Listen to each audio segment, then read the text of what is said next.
안녕하십니까, 책돌입니다. 오늘 소개해드릴 책은 내 몸 혁명입니다. 저자는 박용후, 출판사는 루미너스입니다. 바로 본문을 보겠습니다. 건강 모범생이 되는 건 쉽지 않다. 음주나 흡연 같은 몸에 해로운 습관을 완전히 끊어야 하고 채소나 견과류, 통곡물, 등푸른 생선, 올리브 오일 같은 건강식을 챙겨 먹어야 한다.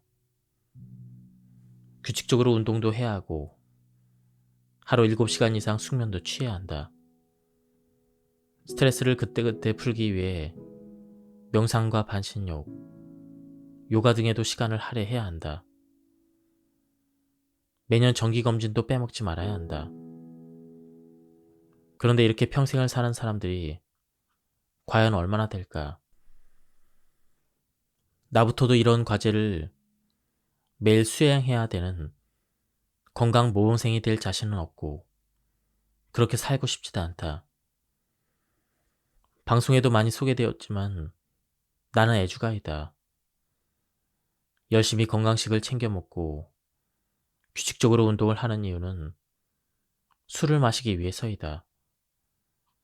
몸에 해롭다는 건 알면서도 술을 즐기고 싶다 보니 이런 아이러니한 행동을 하고 있다.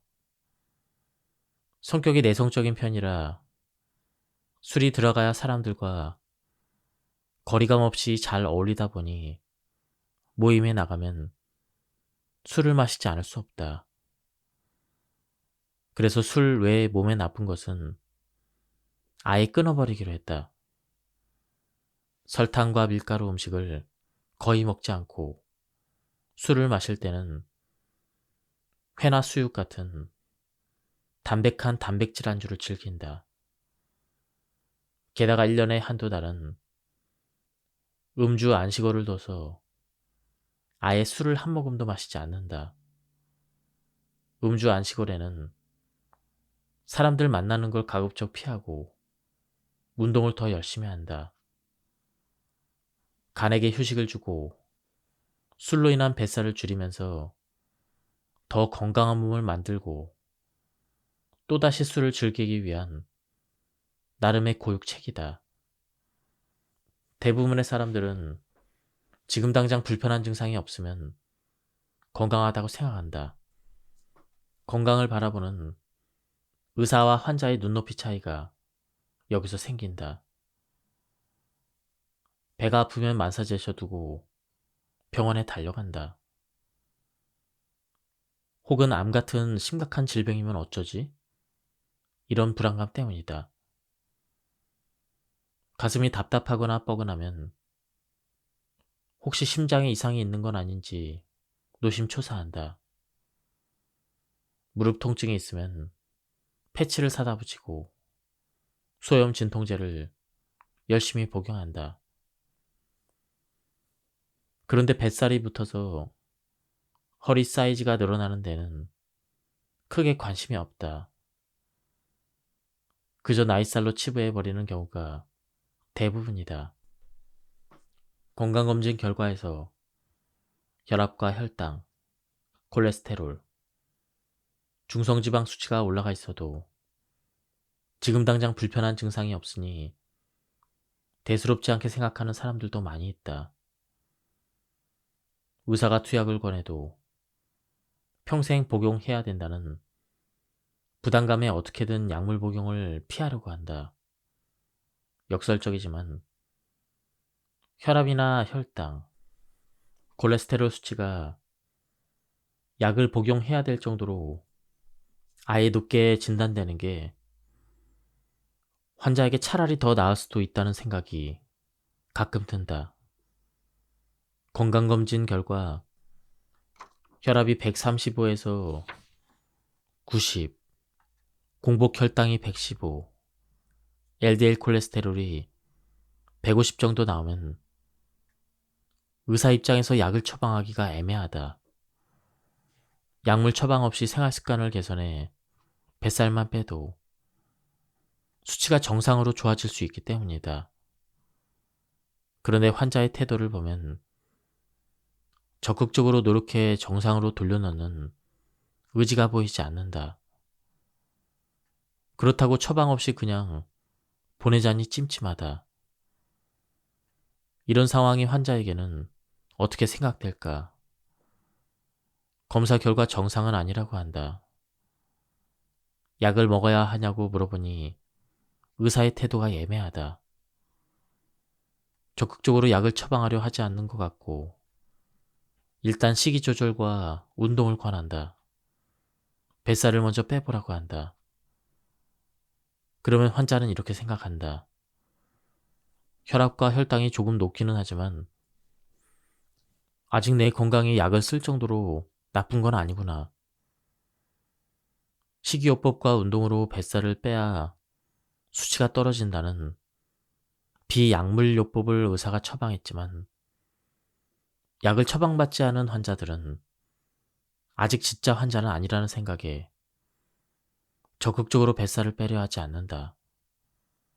매년 건강검진을 받은 사람들에게 상담을 해주면서 아쉬운 점이 바로 여기에 있다. 당신의 뱃살이 의미하는 것. 건강검진 결과 정상을 벗어났다는 판정을 받으면 적극적으로 관리해서 다음번 검진에서는 정상 수치가 되도록 돌려놓아야 한다. 그런데 매년 혈압, 혈당, 콜레스테롤 수치가 야금야금 올라가는 것을 확인만 할 뿐 적극적으로 개선 의지를 보이지 않는 데다 결국 약물 치료가 필요한 시점에 이르러서야 후회하면서 약을 처방받는다. 각종 건강지표가 정상 범위를 벗어난 것 자체가 몸이 나빠지고 있다는 건강 이상 신호이다. 그런데 이를 모두 간과해서 적절한 치료 시기를 놓쳐버리는 것이다.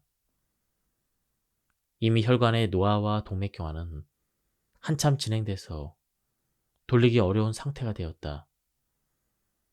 혈관이 탄력을 잃고 딱딱해지는 동맥경화성 변화에 통증 같은 증상이 있다면 곧바로 병원에 달려와서 치료를 받겠지만 혈관의 노화는 뚜렷한 증상 없이 진행되다 보니 무방비 상태에서 어느 순간 갑자기 협심증, 심근경색, 이로 인해 뇌경색 후유증이나 치매를 안고 불행한 노년을 10에서 20년간 보내다가 생을 마감한다면 아무리 젊어서 돈을 많이 벌고 높은 지위에 올랐다 한들 무슨 소용일까? 이보다 더 불행한 인생이 있을까? 100세 시대를 살아야 하는 현대인들이 허리 디스크나 무릎 통증보다 더 챙겨야 하는 중요한 건강 문제는 혈압과 콜레스테롤, 혈당, 요산, 중성지방, 지방간을 잘 관리해서 혈관 노화를 최대한 늦춤으로써 심각한 혈관 합병증이 생기지 않게 하는 것이다. 혈관 노화가 본격적으로 시작되는 출발점은 뱃살이 붙으면서 허리둘레가 늘어나는 때이다. 작년보다 허리둘레가 늘어 바지가 맞지 않는다면 내 혈관에도 적신호가 켜진 것이다. 사람들은 단순히 체중계 눈금이 가리키는 숫자에는 민감하면서도 중성지방과 요산, 이러한 구체적인 수치에는 둔감하다. 쉽게 생각하는 지방간이 모든 대사질환의 중심이 있다는 것도 사람들은 간과한다. 문제는 쉬지 않고 먹으면서 오래 앉아있기 때문입니다. 우리 몸에서 대사 유연성을 결정하는 가장 중요한 조직은 골격근과 피하 지방입니다. 근육이 식사 후에 올라간 혈당을 적극적으로 사용하지 않아서 식후 고혈당이 오래 지속되면 대사 유연성이 떨어집니다. 이를테면 하루 종일 앉아서 일하는 현대인들의 의자 중독이 대사 유연성 저하를 불러일으키는 것입니다. 피하 지방 조직은 주로 식사와 식사 사이에, 그리고 저녁 식사 후 다음날 아침까지의 수면 시간에 비축해둔 지방산을 보냅니다. 그런데 낮에는 식사 후에 신체 활동 없이 계속 앉아있으니 딱히 지방산을 쓸 겨를이 없습니다. 또 밤에는 저녁 식사로 식사가 끝난 게 아니라 야식을 먹고 아침에 일어나자마자 바로 식사를 하니 지방산이 나올 틈이 없습니다. 밤낮으로 피하 지방 조직에서 지방산을 꺼내 쓰지 못하는 것입니다. 신체 활동량 대비 지속적으로 음식을 많이 먹는다면 지방 조직에서 지방을 꺼내 쓰지 못할 뿐 아니라 결국 그러한 기능에도 고장이 생깁니다. 그렇다면 비만 치료제인 식욕 억제제를 처방받아 의도적으로 식사량을 줄이고 일주일에 150분의 시간을 내서 유산소 운동을 하는 것이 해법일까요? 식욕 억제제를 끊으면 체중은 기다렸다는 듯 다시 원래대로 돌아갑니다. 마치 독감 환자에게 타미플루를 처방하는 것이 아니라 타이레놀로 체온만 36.5도로 떨어뜨리는 것과 다를 바가 없습니다.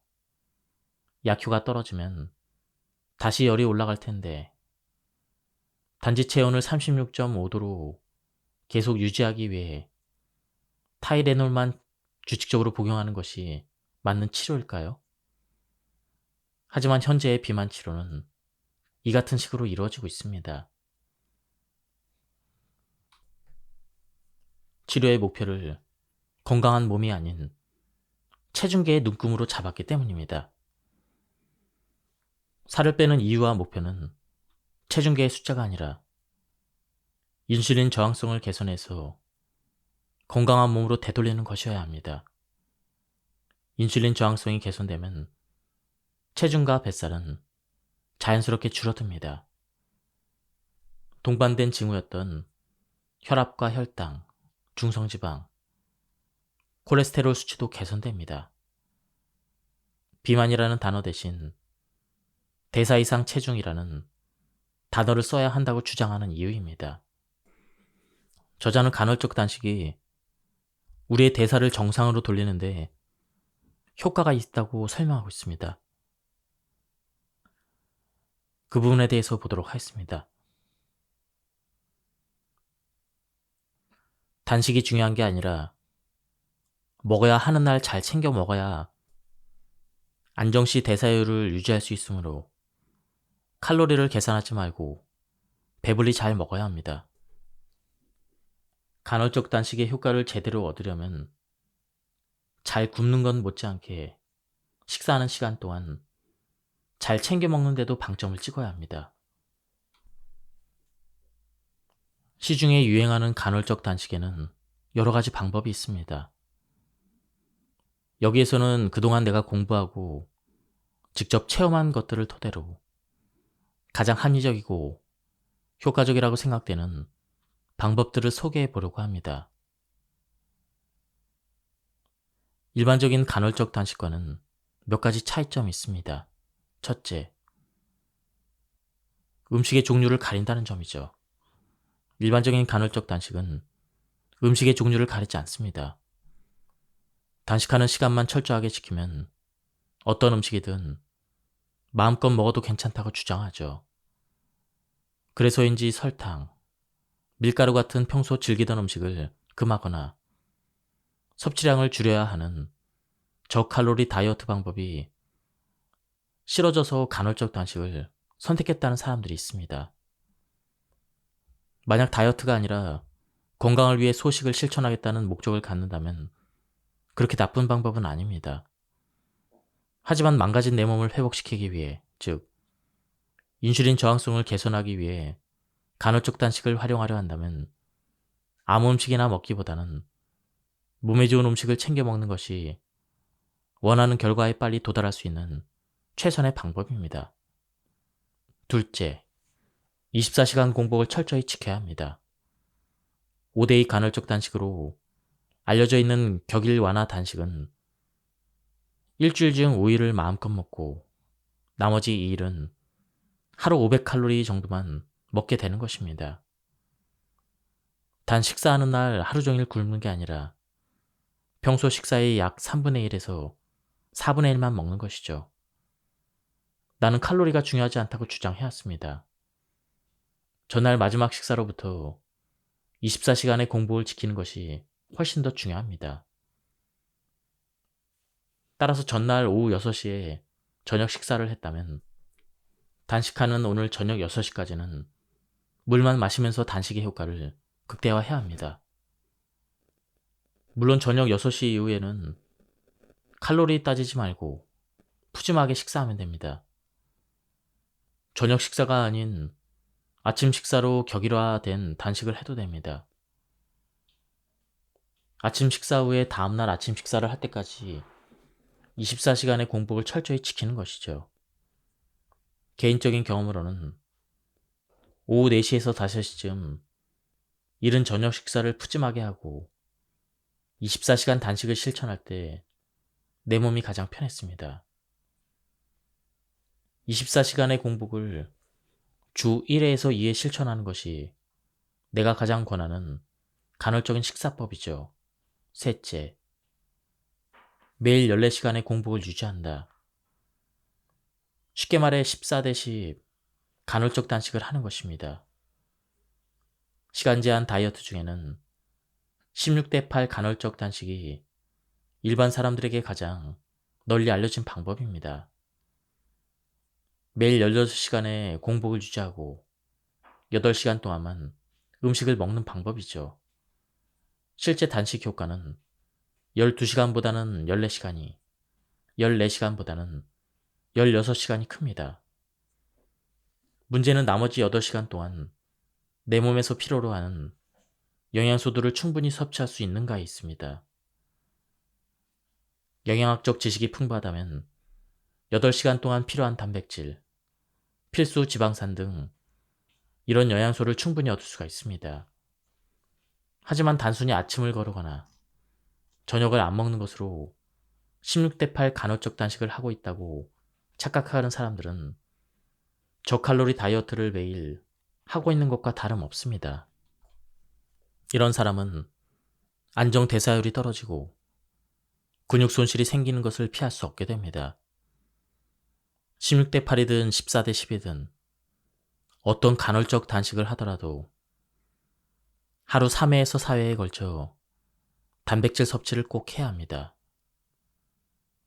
16대8 간헐적 단식의 이점과 단점은 뚜렷합니다. 먼저 16대8 간헐적 단식의 이점은 체지방 감량에 효과적이라는 점이죠. 평소에 근력 운동을 하는 젊은 남성들을 대상으로 12시간 공복 그룹과 16시간 공복 그룹으로 나눠서 음식의 종류와 섭취량을 동일하게 유지하도록 했습니다. 8주 후에 체성분 변화를 보니 근육량의 증가는 두 그룹 간의 차이가 없었지만 지방량은 16시간 공복 그룹은 16.4% 감소했고 12시간 공복 그룹은 2.8% 감소했습니다.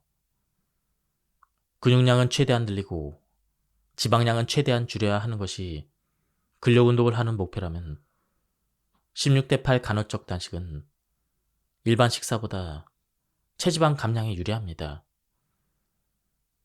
하지만 단순히 16시간 공복만 유지해서는 안 됩니다.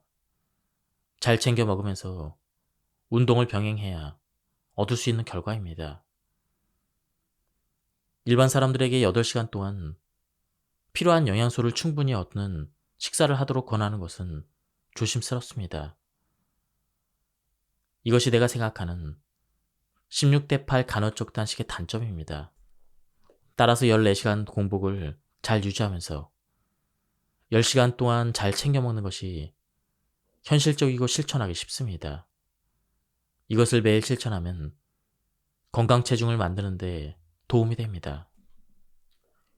호르메시스를 일으키는 간헐적 단식에 운동이 더해지면 세포의 리사이클링 시스템이 더욱 활발히 가동됩니다. 자가포식의 효과가 더욱 극대화된다는 의미입니다. 이런 이유로 나는 대사 이상을 확실히 개선시킬 필요가 있는 사람에게는 간헐적 단식과 운동을 병행하길 권합니다. 그리고 자가포식의 활성화로 산화 스트레스, 만성염증이 줄고 미토콘드리아 기능이 활발해지면서 지방간도 개선되고 당뇨병 등 대사 장애를 예방할 수가 있습니다. 현대인에게 적합한 가성비 높은 운동, 건강과 체지방 감량에 효과적인 운동이 많겠지만 내가 주로 처방하는 운동은 고강도 인터벌 운동입니다. 고강도 인터벌 운동은 짧은 시간 동안 저산소 상태를 유지해 자가포식 자극을 일으키게 하는 운동입니다. 투자 시간 대비 효율이 좋아서 운동할 짬을 내기 어려운 바쁜 현대인에게 적합합니다. 고강도 운동을 하면 맥박이 빨라지고 호흡이 거칠어지며 근육은 유산소의 역치를 넘어 젖산 생성이 증가합니다. 숨이 차면 천천히 걷거나 쉬면서 맥박이 돌아오기를 기다렸다가 다시 고강도 운동으로 맥박을 올립니다. 맥박이 올라가고 호흡이 가빠지는 것은 내 몸에 의도적으로 저산소 상태를 유발하는 것으로 자가포식의 반응을 더 강하게 자극합니다. 고강도 운동은 시간을 길게 갖는 것보다 강도를 높여 반복하는 것이 더 효과적입니다. 강도가 올라갈수록 운동의 효과는 커집니다. 그렇다면 어느 정도가 고강도일까? 만약 운동을 5분 이상 지속했다면 고강도 운동이라 부르기에 조금 부족할 수 있습니다. 속도를 높이든 경사를 높이든 숨이 턱에 찰 정도로 자극을 줘야 합니다. 1, 2분 정도 집중할 수 있으면 좋습니다. 이런 운동을 중간에 회복 시간을 주면서 3번에서 7번 반복하는 것이 고강도 인터벌 운동입니다.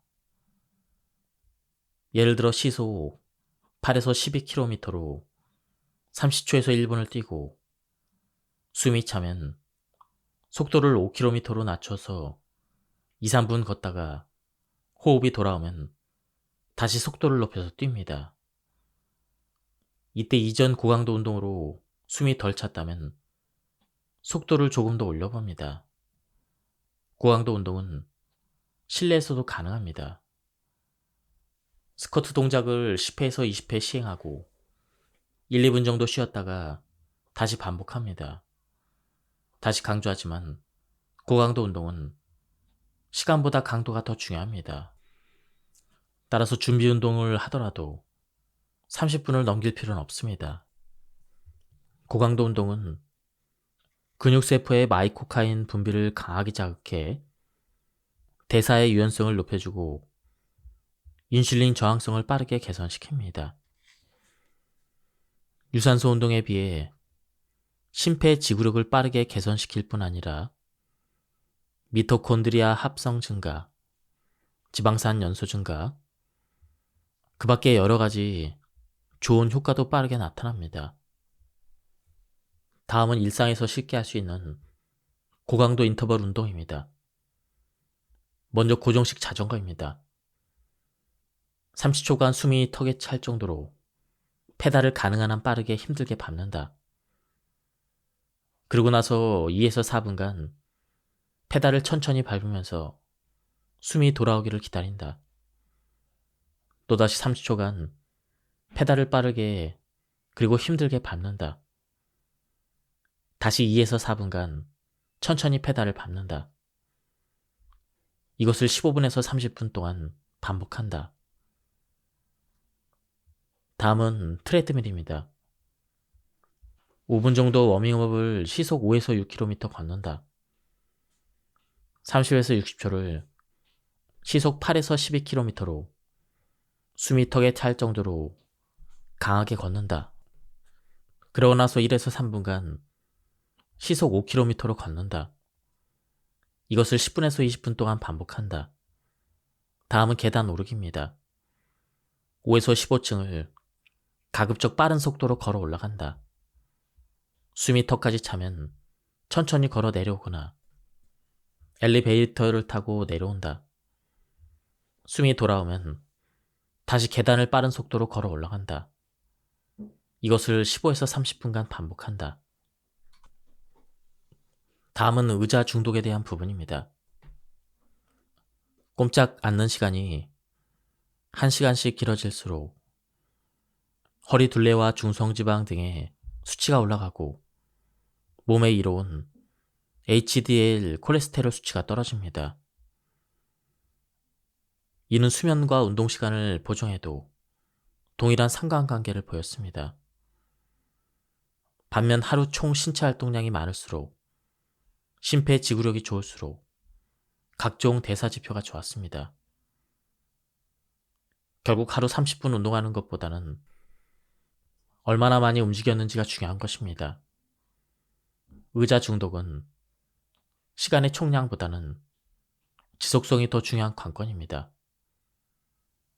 하루 중 의자에 앉는 시간이 통틀어 얼마나 되는지보다는 얼마나 오랫동안 그대로 앉아있는지가 더 나쁜 영향을 미칩니다.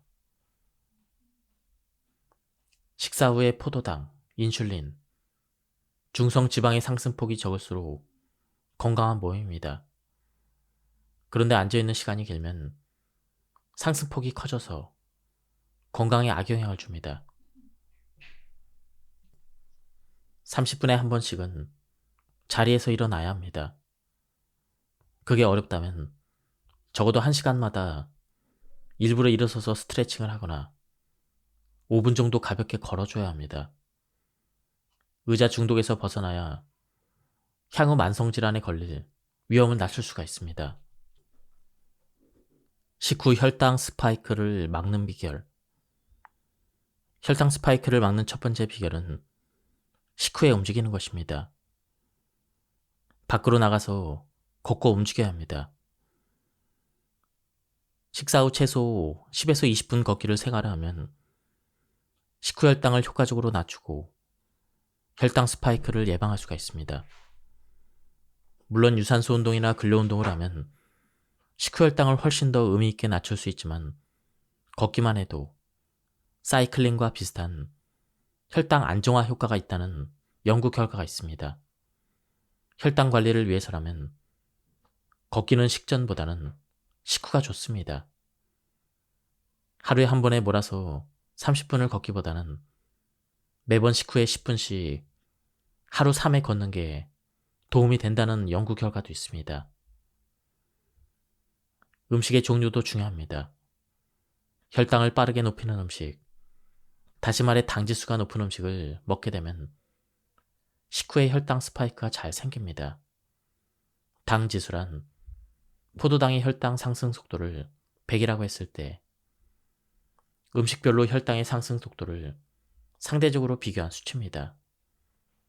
당지수가 높은 음식으로는 도넛, 쌀밥, 라면, 식빵과 같은 음식이 있고 당지수가 낮은 음식으로는 체리, 아보카도, 퀴노아, 현미 등이 있습니다. 도넛과 쌀밥은 거의 포도당과 비슷할 정도의 당 지수를 가지고 있지만 혈당 관리 측면에서는 도넛이 더 나쁜 음식입니다. 쌀밥을 먹을 때는 채소나 단백질 등을 같이 섭취하므로 식후 혈당이 빠르게 올라가지 않기 때문이죠.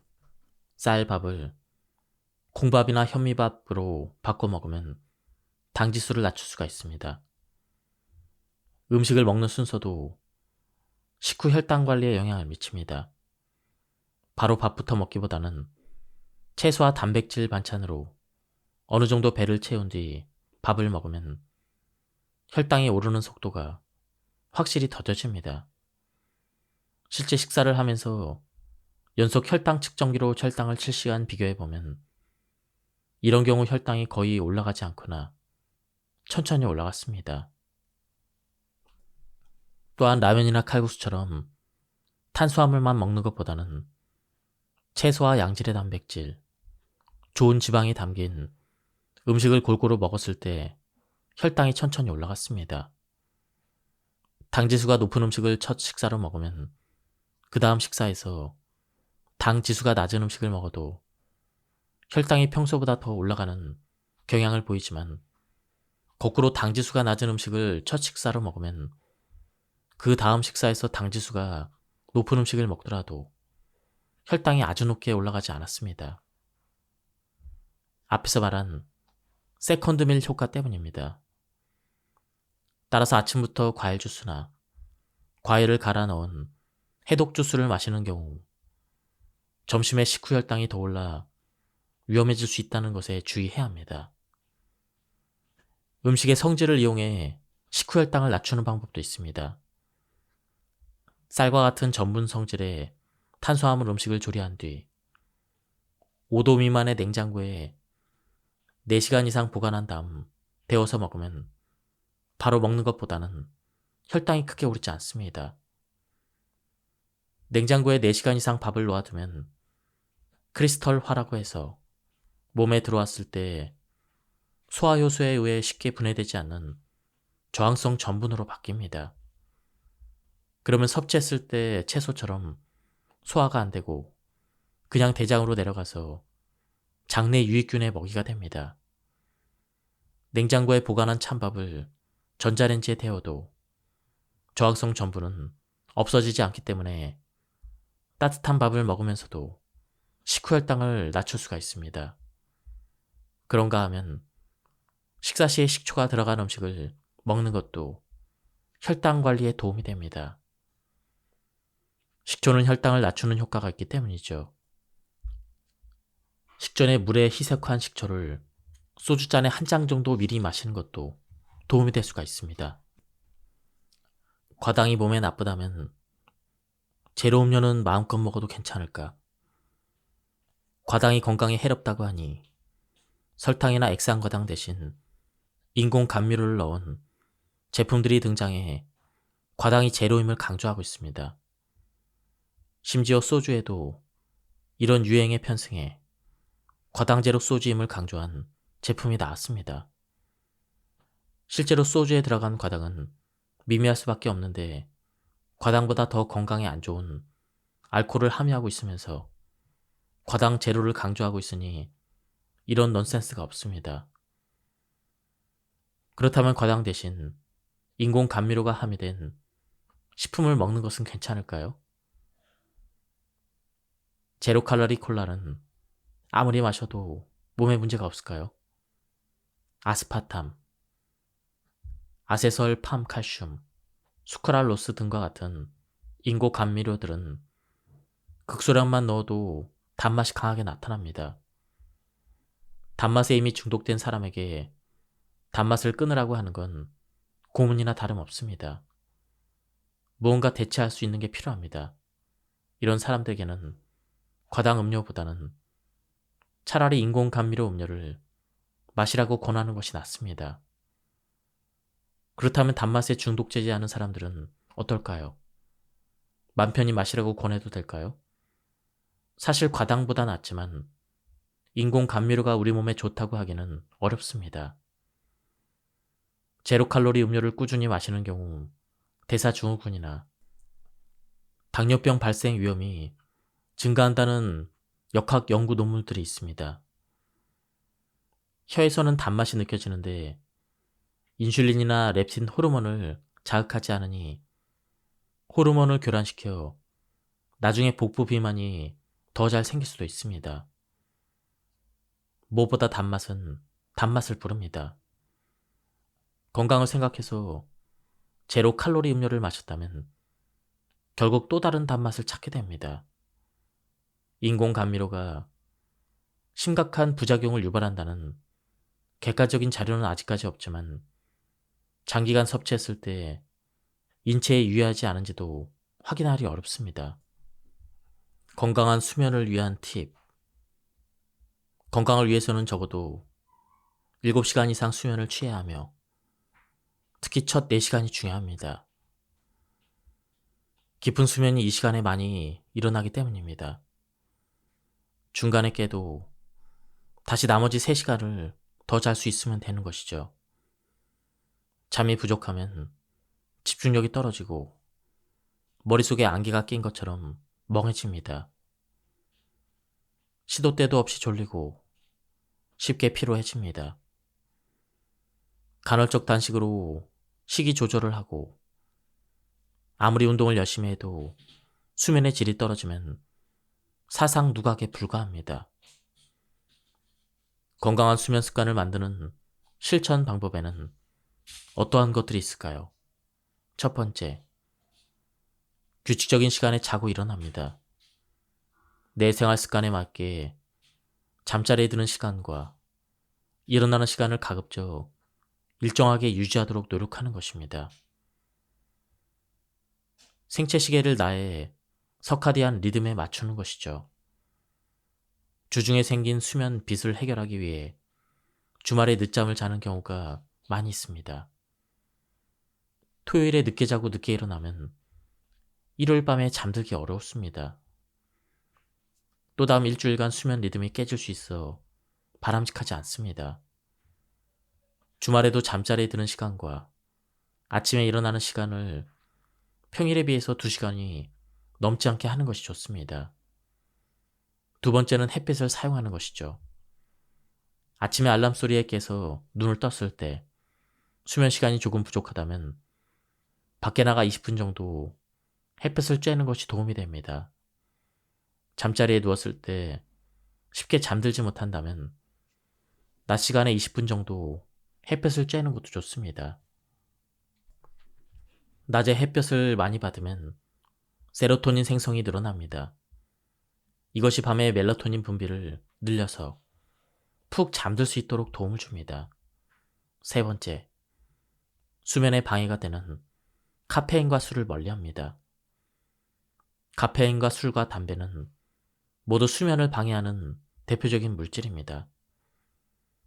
술은 저녁 식사와 함께 곁들이는 와인 한두 잔 정도여야 합니다. 그 이상이라면 렘 수면과 깊은 수면을 줄이고 수면 중간에 잘 깨게 만듭니다. 커피 역시 오후 1시 이후에는 마시지 말아야 합니다.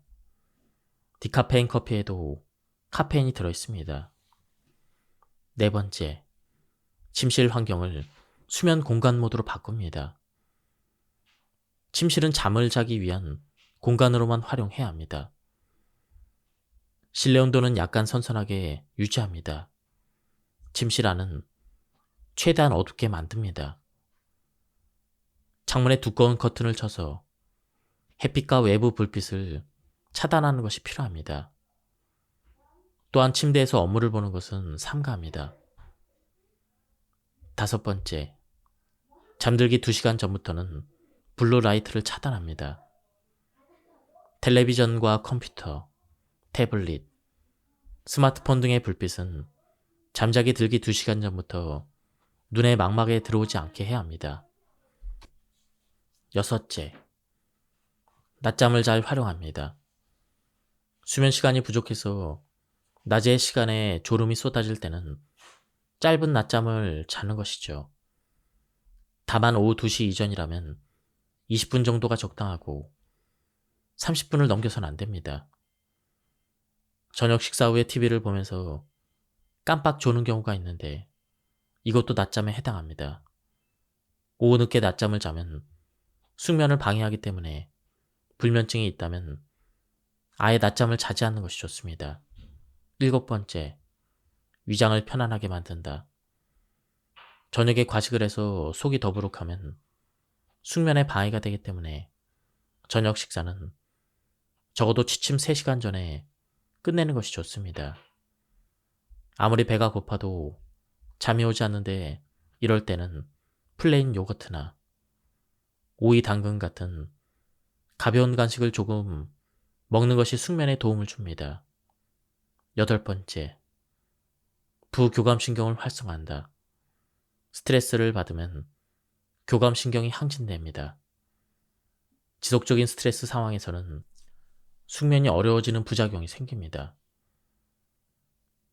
교감신경과 부교감신경의 밸런스를 유지하기 위해서는 스트레스가 만성이 되지 않도록 그때그때 해결해야 되지만, 이와 함께 부교감신경을 활성화하는 자극도 필요합니다.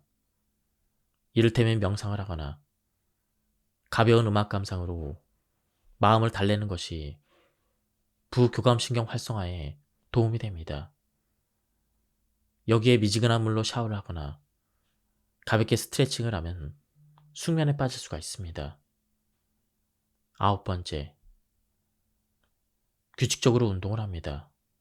규칙적인 운동은 뇌의 혈액순환을 좋게 만들어 숙면에 도움이 되는 것으로 알려져 있습니다. 이른 아침에 유산소 운동을 하거나 저녁 식사 전에 근력 운동을 하면 숙면에 효과적입니다.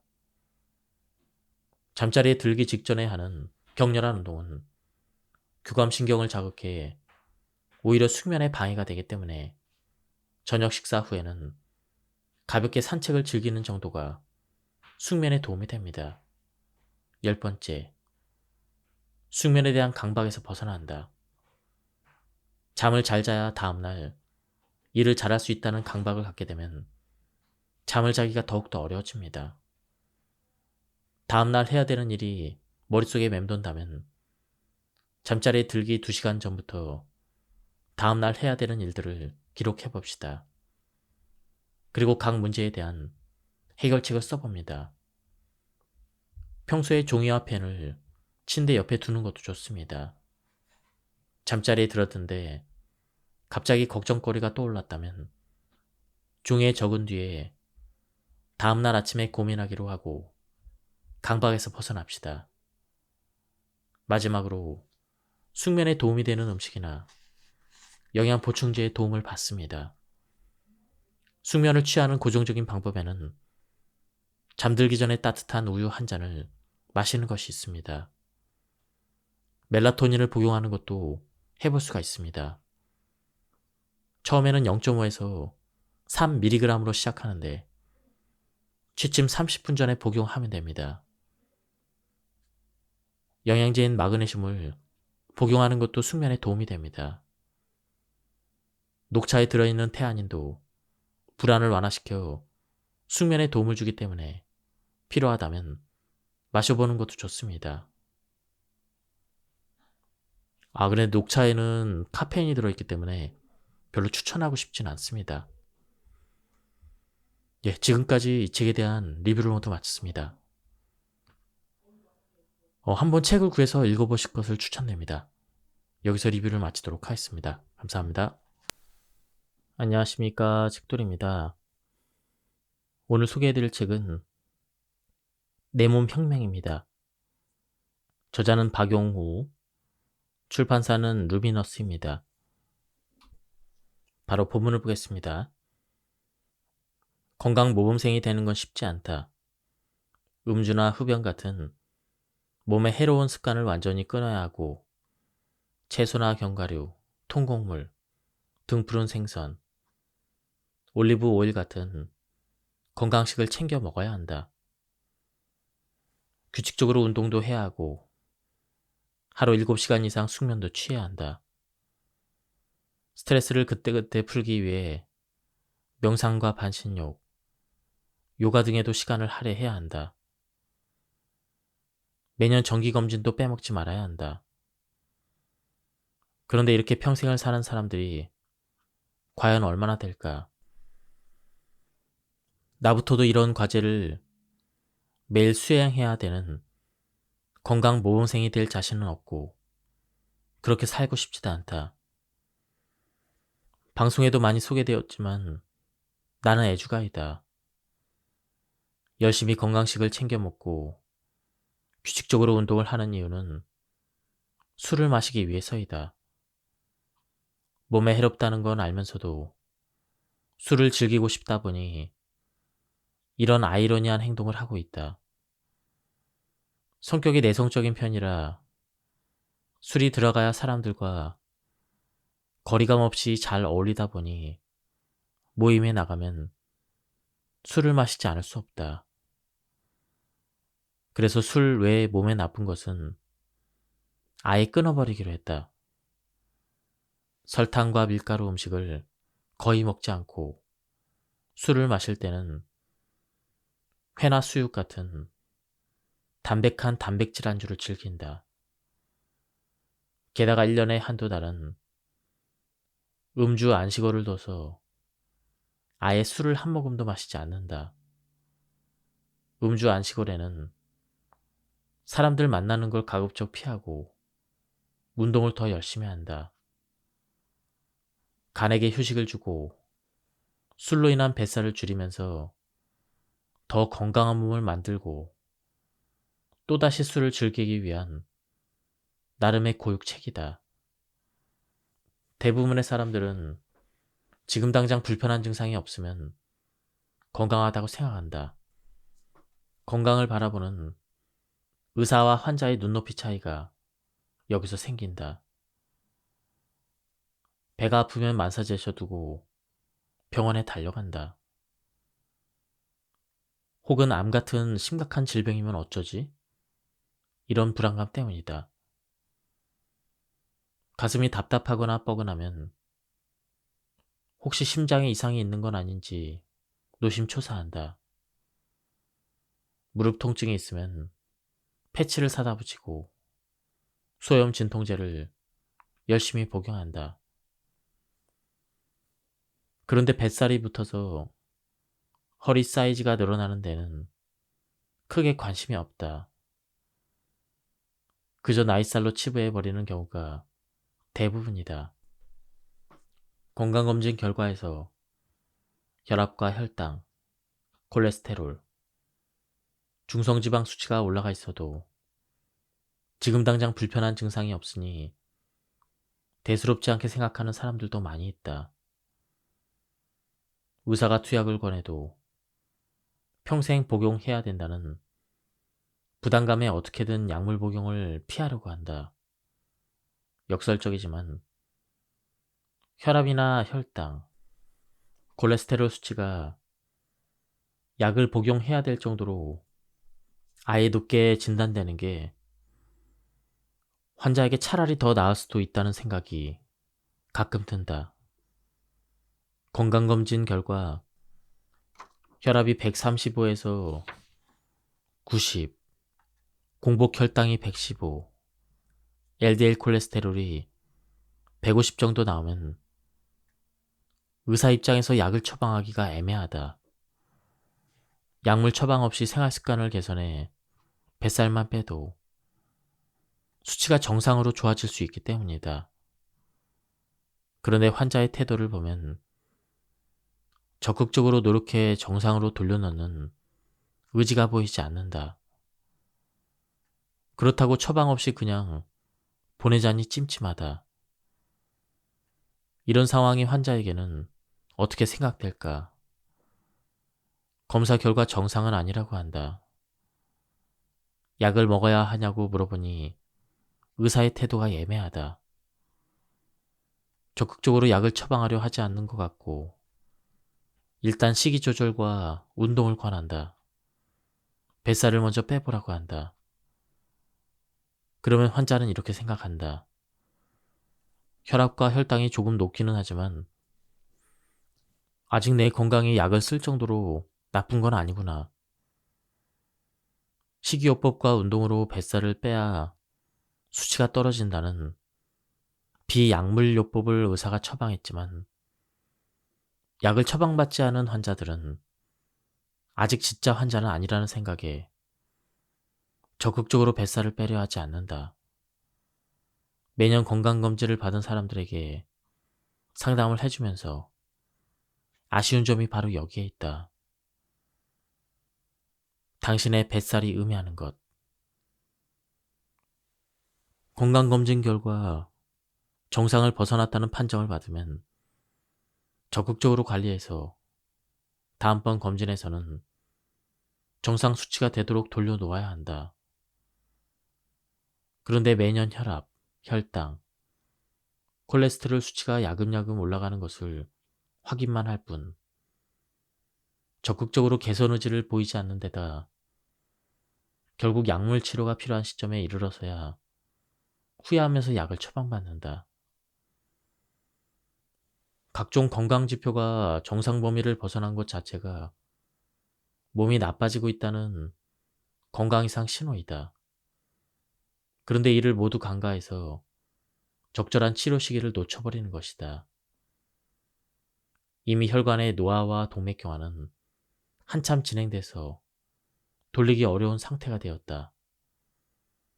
혈관이 탄력을 잃고 딱딱해지는 동맥경화성 변화에 통증 같은 증상이 있다면 곧바로 병원에 달려와서 치료를 받겠지만, 혈관의 노화는 뚜렷한 증상 없이 진행되다 보니 무방비 상태에서 어느 순간 갑자기 협심증, 심근경색, 이로 인해 뇌경색 후유증이나 치매를 안고 불행한 노년을 10에서 20년간 보내다가 생을 마감한다면 아무리 젊어서 돈을 많이 벌고 높은 지위에 올랐다 한들 무슨 소용일까? 이보다 더 불행한 인생이 있을까? 100세 시대를 살아야 하는 현대인들이 허리 디스크나 무릎 통증보다 더 챙겨야 하는 중요한 건강 문제는 혈압과 콜레스테롤, 혈당, 요산, 중성지방, 지방간을 잘 관리해서 혈관 노화를 최대한 늦춤으로써 심각한 혈관 합병증이 생기지 않게 하는 것이다. 혈관 노화가 본격적으로 시작되는 출발점은 뱃살이 붙으면서 허리둘레가 늘어나는 때이다. 작년보다 허리둘레가 늘어 바지가 맞지 않는다면 내 혈관에도 적신호가 켜진 것이다.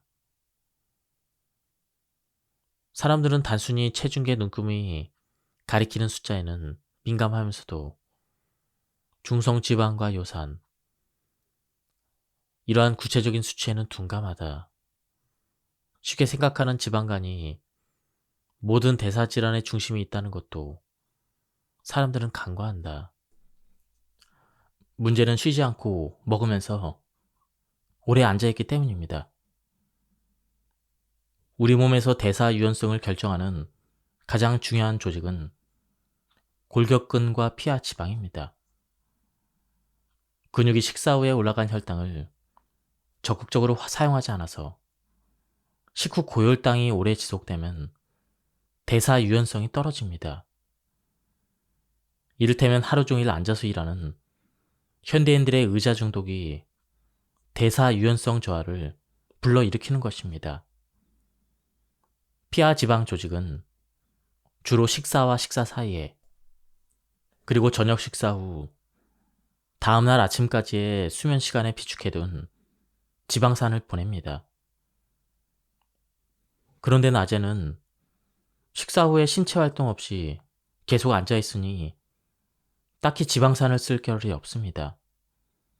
또 밤에는 저녁 식사로 식사가 끝난 게 아니라 야식을 먹고 아침에 일어나자마자 바로 식사를 하니 지방산이 나올 틈이 없습니다. 밤낮으로 피하 지방 조직에서 지방산을 꺼내 쓰지 못하는 것입니다.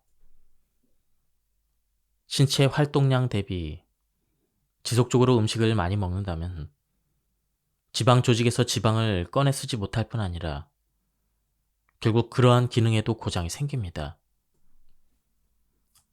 그렇다면 비만 치료제인 식욕 억제제를 처방받아 의도적으로 식사량을 줄이고 일주일에 150분의 시간을 내서 유산소 운동을 하는 것이 해법일까요?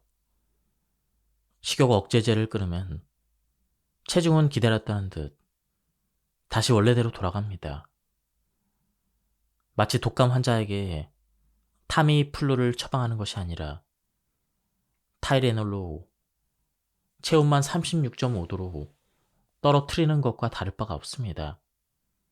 약효가 떨어지면 다시 열이 올라갈 텐데 단지 체온을 36.5도로 계속 유지하기 위해 타이레놀만 규칙적으로 복용하는 것이 맞는 치료일까요?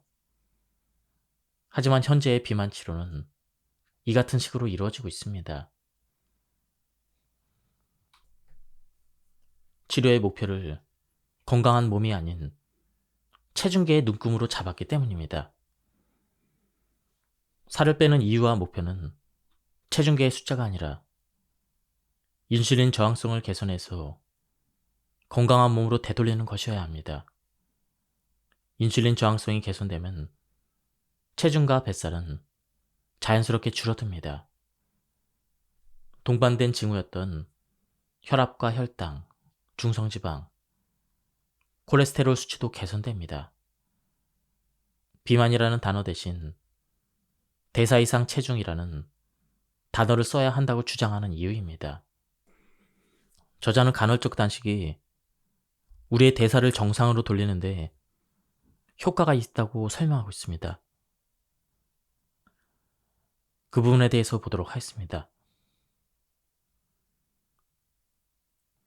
단식이 중요한 게 아니라 먹어야 하는 날 잘 챙겨 먹어야 안정시 대사율을 유지할 수 있으므로 칼로리를 계산하지 말고 배불리 잘 먹어야 합니다. 간헐적 단식의 효과를 제대로 얻으려면 잘 굶는 건 못지않게 식사하는 시간 동안 잘 챙겨 먹는데도 방점을 찍어야 합니다. 시중에 유행하는 간헐적 단식에는 여러 가지 방법이 있습니다. 여기에서는 그동안 내가 공부하고 직접 체험한 것들을 토대로 가장 합리적이고 효과적이라고 생각되는 방법들을 소개해 보려고 합니다. 일반적인 간헐적 단식과는 몇 가지 차이점이 있습니다. 첫째, 음식의 종류를 가린다는 점이죠. 일반적인 간헐적 단식은 음식의 종류를 가리지 않습니다. 단식하는 시간만 철저하게 지키면 어떤 음식이든 마음껏 먹어도 괜찮다고 주장하죠. 그래서인지 설탕, 밀가루 같은 평소 즐기던 음식을 금하거나 섭취량을 줄여야 하는 저칼로리 다이어트 방법이 싫어져서 간헐적 단식을 선택했다는 사람들이 있습니다. 만약 다이어트가 아니라 건강을 위해 소식을 실천하겠다는 목적을 갖는다면 그렇게 나쁜 방법은 아닙니다. 하지만 망가진 내 몸을 회복시키기 위해, 즉 인슐린 저항성을 개선하기 위해 간헐적 단식을 활용하려 한다면 아무 음식이나 먹기보다는 몸에 좋은 음식을 챙겨 먹는 것이 원하는 결과에 빨리 도달할 수 있는 최선의 방법입니다. 둘째, 24시간 공복을 철저히 지켜야 합니다. 5대2 간헐적 단식으로 알려져 있는 격일 완화 단식은 일주일 중 5일을 마음껏 먹고 나머지 2일은 하루 500칼로리 정도만 먹게 되는 것입니다. 단 식사하는 날 하루 종일 굶는 게 아니라 평소 식사의 약 3분의 1에서 4분의 1만 먹는 것이죠. 나는 칼로리가 중요하지 않다고 주장해왔습니다. 전날 마지막 식사로부터 24시간의 공복을 지키는 것이 훨씬 더 중요합니다. 따라서 전날 오후 6시에 저녁 식사를 했다면 단식하는 오늘 저녁 6시까지는 물만 마시면서 단식의 효과를 극대화해야 합니다. 물론 저녁 6시 이후에는 칼로리 따지지 말고 푸짐하게 식사하면 됩니다. 저녁 식사가 아닌 아침 식사로 격일화된 단식을 해도 됩니다. 아침 식사 후에 다음날 아침 식사를 할 때까지 24시간의 공복을 철저히 지키는 것이죠. 개인적인 경험으로는 오후 4시에서 5시쯤 이른 저녁 식사를 푸짐하게 하고 24시간 단식을 실천할 때 내 몸이 가장 편했습니다. 24시간의 공복을 주 1회에서 2회 실천하는 것이 내가 가장 권하는 간헐적인 식사법이죠. 셋째, 매일 14시간의 공복을 유지한다. 쉽게 말해 14대10 간헐적 단식을 하는 것입니다. 시간 제한 다이어트 중에는 16대8 간헐적 단식이 일반 사람들에게 가장 널리 알려진 방법입니다. 매일 16시간의 공복을 유지하고 8시간 동안만 음식을 먹는 방법이죠. 실제 단식 효과는 12시간보다는 14시간이, 14시간보다는 16시간이 큽니다. 문제는 나머지 8시간 동안 내 몸에서 필요로 하는 영양소들을 충분히 섭취할 수 있는가에 있습니다.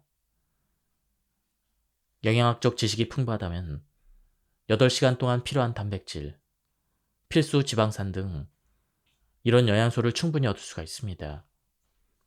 하지만 단순히 아침을 거르거나 저녁을 안 먹는 것으로 16대 8 간헐적 단식을 하고 있다고 착각하는 사람들은 저칼로리 다이어트를 매일 하고 있는 것과 다름없습니다. 이런 사람은 안정 대사율이 떨어지고 근육 손실이 생기는 것을 피할 수 없게 됩니다. 16대 8이든 14대 10이든 어떤 간헐적 단식을 하더라도 하루 3회에서 4회에 걸쳐 단백질 섭취를 꼭 해야 합니다. 16대 8 간헐적 단식의 이점과 단점은 뚜렷합니다. 먼저 16대 8 간헐적 단식의 이점은 체지방 감량에 효과적이라는 점이죠. 평소에 근력 운동을 하는 젊은 남성들을 대상으로 12시간 공복 그룹과 16시간 공복 그룹으로 나눠서 음식의 종류와 섭취량을 동일하게 유지하도록 했습니다. 8주 후에 체성분 변화를 보니 근육량의 증가는 두 그룹 간의 차이가 없었지만 지방량은 16시간 공복 그룹은 16.4% 감소했고 12시간 공복 그룹은 2.8% 감소했습니다. 근육량은 최대한 늘리고 지방량은 최대한 줄여야 하는 것이 근력 운동을 하는 목표라면 16대 8 간헐적 단식은 일반 식사보다 체지방 감량에 유리합니다. 하지만 단순히 16시간 공복만 유지해서는 안 됩니다. 잘 챙겨 먹으면서 운동을 병행해야 얻을 수 있는 결과입니다. 일반 사람들에게 8시간 동안 필요한 영양소를 충분히 얻는 식사를 하도록 권하는 것은 조심스럽습니다. 이것이 내가 생각하는 16대 8 간헐적 단식의 단점입니다. 따라서 14시간 공복을 잘 유지하면서 10시간 동안 잘 챙겨 먹는 것이 현실적이고 실천하기 쉽습니다. 이것을 매일 실천하면 건강 체중을 만드는데 도움이 됩니다. 호르메시스를 일으키는 간헐적 단식에 운동이 더해지면 세포의 리사이클링 시스템이 더욱 활발히 가동됩니다. 자가포식의 효과가 더욱 극대화된다는 의미입니다. 이런 이유로 나는 대사 이상을 확실히 개선시킬 필요가 있는 사람에게는 간헐적 단식과 운동을 병행하길 권합니다. 그리고 자가포식의 활성화로 산화 스트레스, 만성염증이 줄고 미토콘드리아 기능이 활발해지면서 지방간도 개선되고 당뇨병 등 대사 장애를 예방할 수가 있습니다.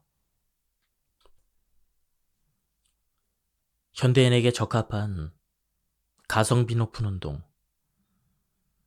건강과 체지방 감량에 효과적인 운동이 많겠지만 내가 주로 처방하는 운동은 고강도 인터벌 운동입니다.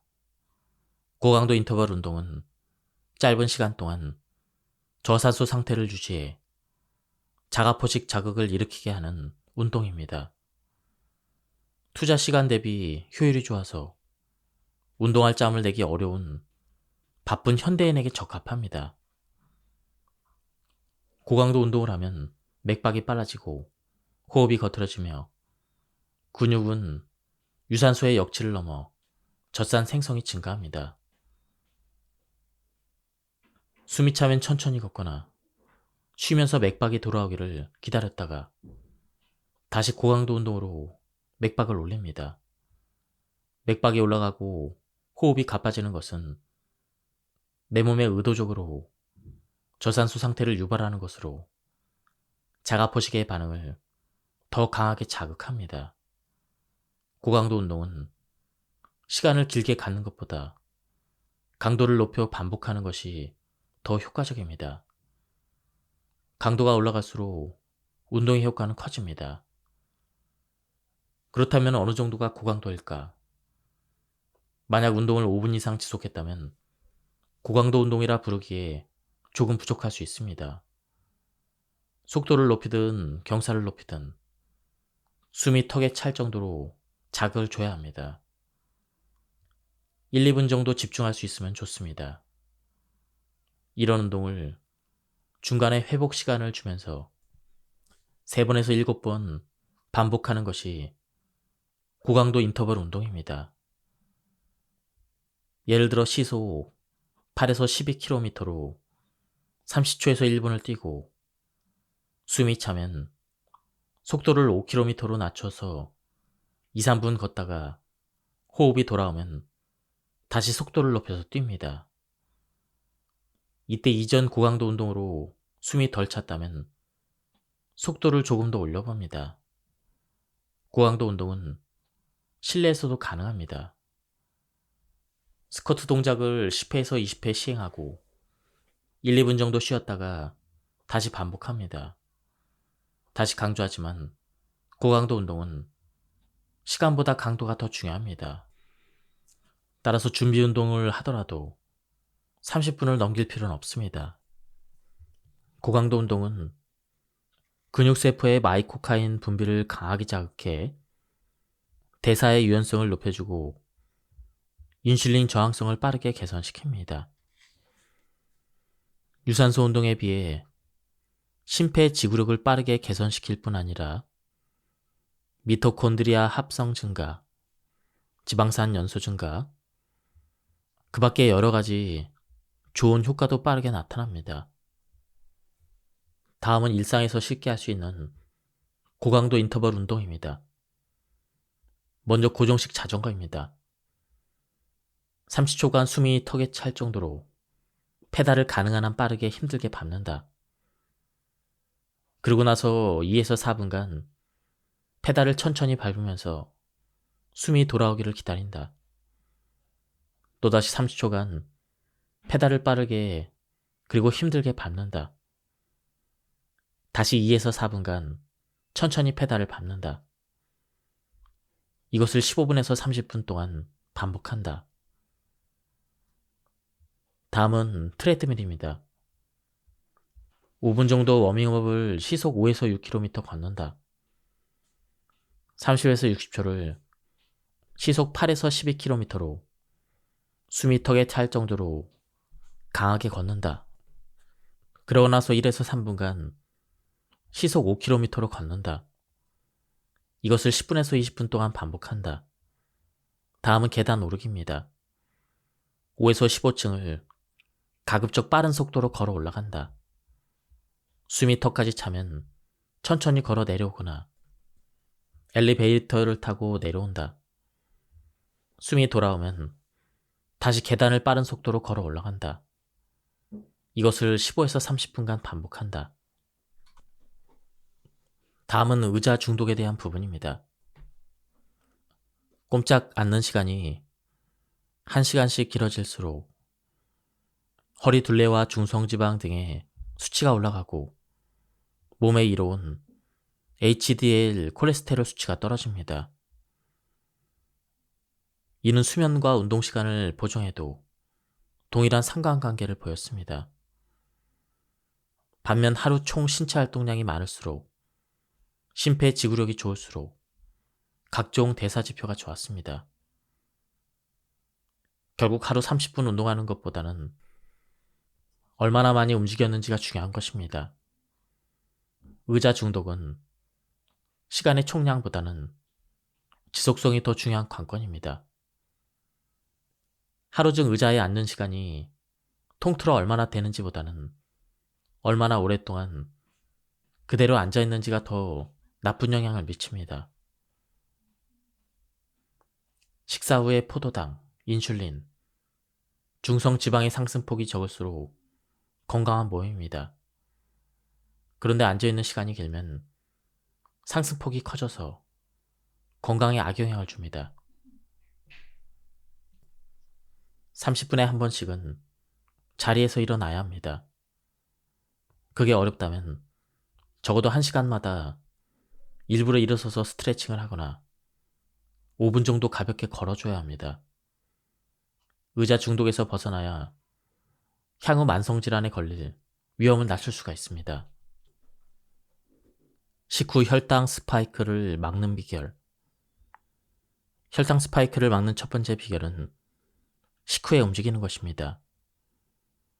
밖으로 나가서 걷고 움직여야 합니다. 식사 후 최소 10에서 20분 걷기를 생활하면 식후 혈당을 효과적으로 낮추고 혈당 스파이크를 예방할 수가 있습니다.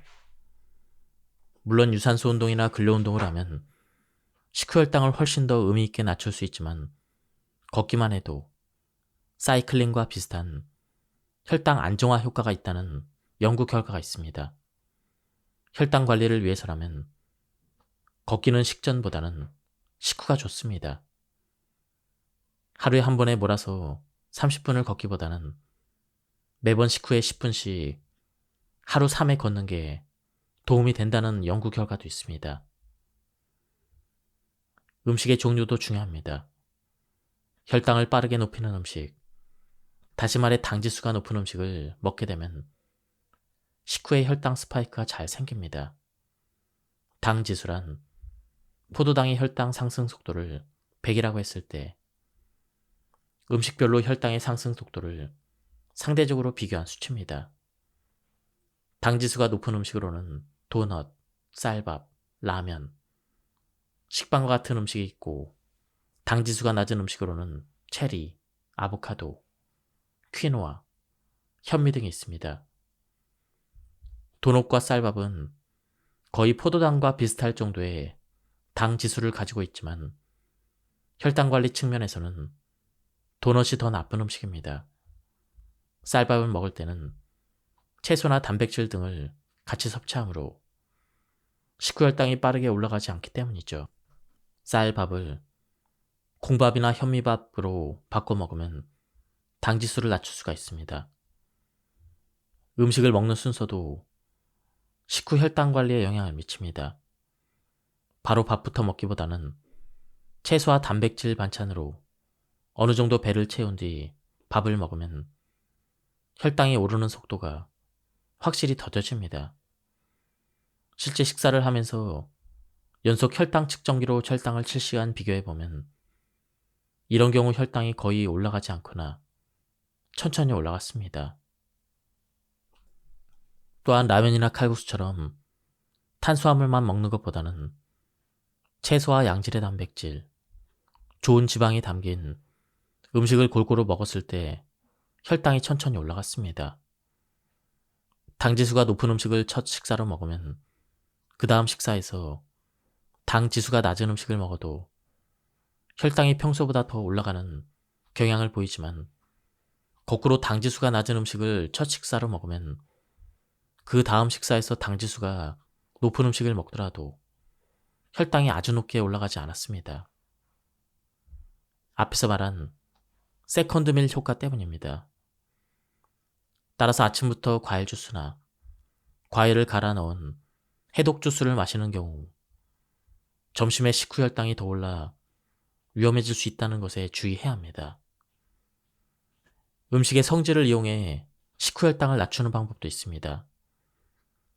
쌀과 같은 전분 성질의 탄수화물 음식을 조리한 뒤 5도 미만의 냉장고에 4시간 이상 보관한 다음 데워서 먹으면 바로 먹는 것보다는 혈당이 크게 오르지 않습니다. 냉장고에 4시간 이상 밥을 놓아두면 크리스털화라고 해서 몸에 들어왔을 때 소화효소에 의해 쉽게 분해되지 않는 저항성 전분으로 바뀝니다. 그러면 섭취했을 때 채소처럼 소화가 안 되고 그냥 대장으로 내려가서 장내 유익균의 먹이가 됩니다. 냉장고에 보관한 찬밥을 전자레인지에 데워도 저항성 전분은 없어지지 않기 때문에 따뜻한 밥을 먹으면서도 식후 혈당을 낮출 수가 있습니다. 그런가 하면 식사 시에 식초가 들어간 음식을 먹는 것도 혈당 관리에 도움이 됩니다. 식초는 혈당을 낮추는 효과가 있기 때문이죠. 식전에 물에 희석한 식초를 소주잔에 한 장 정도 미리 마시는 것도 도움이 될 수가 있습니다. 과당이 몸에 나쁘다면 제로 음료는 마음껏 먹어도 괜찮을까? 과당이 건강에 해롭다고 하니 설탕이나 액상과당 대신 인공 감미료를 넣은 제품들이 등장해 과당이 제로임을 강조하고 있습니다. 심지어 소주에도 이런 유행에 편승해 과당 제로 소주임을 강조한 제품이 나왔습니다. 실제로 소주에 들어간 과당은 미미할 수밖에 없는데 과당보다 더 건강에 안 좋은 알코올을 함유하고 있으면서 과당 제로를 강조하고 있으니 이런 넌센스가 없습니다. 그렇다면 과당 대신 인공 감미료가 함유된 식품을 먹는 것은 괜찮을까요? 제로 칼로리 콜라는 아무리 마셔도 몸에 문제가 없을까요? 아스파탐, 아세설 팜칼슘, 수크랄로스 등과 같은 인공 감미료들은 극소량만 넣어도 단맛이 강하게 나타납니다. 단맛에 이미 중독된 사람에게 단맛을 끊으라고 하는 건 고문이나 다름없습니다. 무언가 대체할 수 있는 게 필요합니다. 이런 사람들에게는 과당 음료보다는 차라리 인공 감미료 음료를 마시라고 권하는 것이 낫습니다. 그렇다면 단맛에 중독되지 않은 사람들은 어떨까요? 맘 편히 마시라고 권해도 될까요? 사실 과당보다 낫지만 인공 감미료가 우리 몸에 좋다고 하기는 어렵습니다. 제로 칼로리 음료를 꾸준히 마시는 경우 대사증후군이나 당뇨병 발생 위험이 증가한다는 역학 연구 논문들이 있습니다. 혀에서는 단맛이 느껴지는데 인슐린이나 렙틴 호르몬을 자극하지 않으니 호르몬을 교란시켜 나중에 복부 비만이 더 잘 생길 수도 있습니다. 무엇보다 단맛은 단맛을 부릅니다. 건강을 생각해서 제로 칼로리 음료를 마셨다면 결국 또 다른 단맛을 찾게 됩니다. 인공 감미료가 심각한 부작용을 유발한다는 객관적인 자료는 아직까지 없지만 장기간 섭취했을 때 인체에 유해하지 않은지도 확인하기 어렵습니다. 건강한 수면을 위한 팁. 건강을 위해서는 적어도 7시간 이상 수면을 취해야 하며 특히 첫 4시간이 중요합니다. 깊은 수면이 이 시간에 많이 일어나기 때문입니다. 중간에 깨도 다시 나머지 3시간을 더 잘 수 있으면 되는 것이죠. 잠이 부족하면 집중력이 떨어지고 머릿속에 안개가 낀 것처럼 멍해집니다. 시도 때도 없이 졸리고 쉽게 피로해집니다. 간헐적 단식으로 식이 조절을 하고 아무리 운동을 열심히 해도 수면의 질이 떨어지면 사상 누각에 불과합니다. 건강한 수면 습관을 만드는 실천 방법에는 어떠한 것들이 있을까요? 첫 번째, 규칙적인 시간에 자고 일어납니다. 내 생활 습관에 맞게 잠자리에 드는 시간과 일어나는 시간을 가급적 일정하게 유지하도록 노력하는 것입니다. 생체 시계를 나의 서카디안 리듬에 맞추는 것이죠. 주중에 생긴 수면 빗을 해결하기 위해 주말에 늦잠을 자는 경우가 많이 있습니다. 토요일에 늦게 자고 늦게 일어나면 일요일 밤에 잠들기 어렵습니다. 또 다음 일주일간 수면 리듬이 깨질 수 있어 바람직하지 않습니다.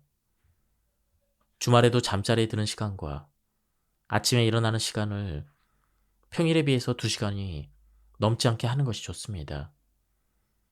두 번째는 햇빛을 사용하는 것이죠.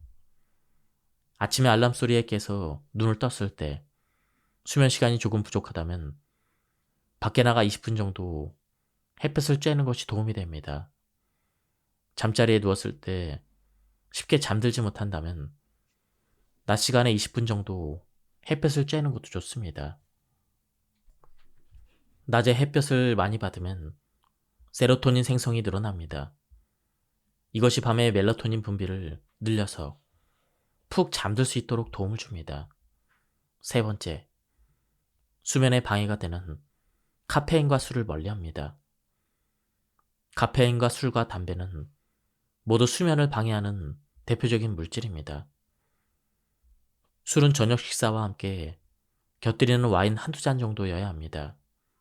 그 이상이라면 렘 수면과 깊은 수면을 줄이고 수면 중간에 잘 깨게 만듭니다. 커피 역시 오후 1시 이후에는 마시지 말아야 합니다. 디카페인 커피에도 카페인이 들어있습니다. 네 번째, 침실 환경을 수면 공간 모드로 바꿉니다. 침실은 잠을 자기 위한 공간으로만 활용해야 합니다. 실내 온도는 약간 선선하게 유지합니다. 침실 안은 최대한 어둡게 만듭니다. 창문에 두꺼운 커튼을 쳐서 햇빛과 외부 불빛을 차단하는 것이 필요합니다. 또한 침대에서 업무를 보는 것은 삼가합니다. 다섯 번째, 잠들기 2시간 전부터는 블루라이트를 차단합니다. 텔레비전과 컴퓨터, 태블릿, 스마트폰 등의 불빛은 잠자기 들기 2시간 전부터 눈의 망막에 들어오지 않게 해야 합니다. 여섯째, 낮잠을 잘 활용합니다.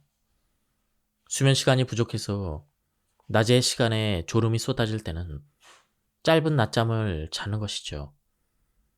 다만 오후 2시 이전이라면 20분 정도가 적당하고 30분을 넘겨서는 안 됩니다.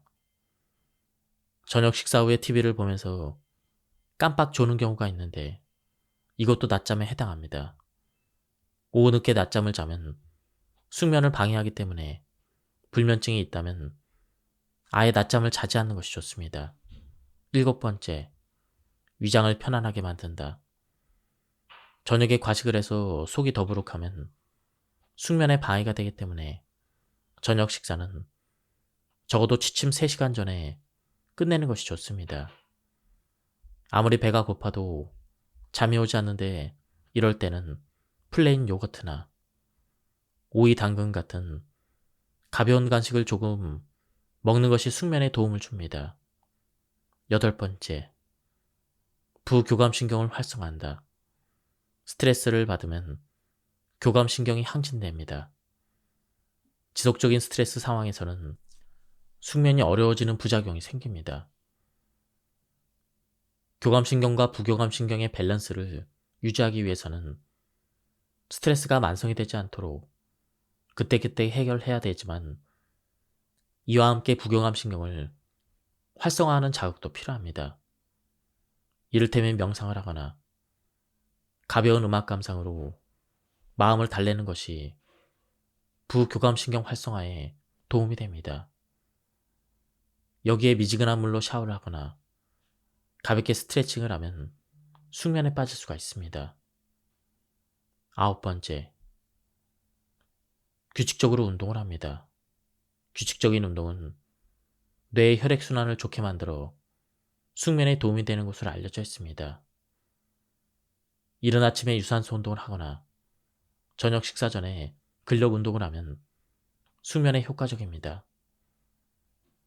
잠자리에 들기 직전에 하는 격렬한 운동은 교감신경을 자극해 오히려 숙면에 방해가 되기 때문에 저녁 식사 후에는 가볍게 산책을 즐기는 정도가 숙면에 도움이 됩니다. 열 번째, 숙면에 대한 강박에서 벗어난다. 잠을 잘 자야 다음날 일을 잘할 수 있다는 강박을 갖게 되면 잠을 자기가 더욱더 어려워집니다. 다음날 해야 되는 일이 머릿속에 맴돈다면 잠자리에 들기 2시간 전부터 다음날 해야 되는 일들을 기록해 봅시다. 그리고 각 문제에 대한 해결책을 써봅니다. 평소에 종이와 펜을 침대 옆에 두는 것도 좋습니다. 잠자리에 들었는데 갑자기 걱정거리가 떠올랐다면 종이에 적은 뒤에 다음날 아침에 고민하기로 하고 강박에서 벗어납시다. 마지막으로 숙면에 도움이 되는 음식이나 영양 보충제의 도움을 받습니다. 숙면을 취하는 고정적인 방법에는 잠들기 전에 따뜻한 우유 한 잔을 마시는 것이 있습니다. 멜라토닌을 복용하는 것도 해볼 수가 있습니다. 처음에는 0.5에서 3mg으로 시작하는데 취침 30분 전에 복용하면 됩니다. 영양제인 마그네슘을 복용하는 것도 숙면에 도움이 됩니다. 녹차에 들어있는 테아닌도 불안을 완화시켜 숙면에 도움을 주기 때문에 필요하다면 마셔보는 것도 좋습니다. 그런데 녹차에는 카페인이 들어있기 때문에 별로 추천하고 싶진 않습니다. 지금까지 이 책에 대한 리뷰를 모두 마쳤습니다. 한번 책을 구해서 읽어보실 것을 추천드립니다. 여기서 리뷰를 마치도록 하겠습니다. 감사합니다.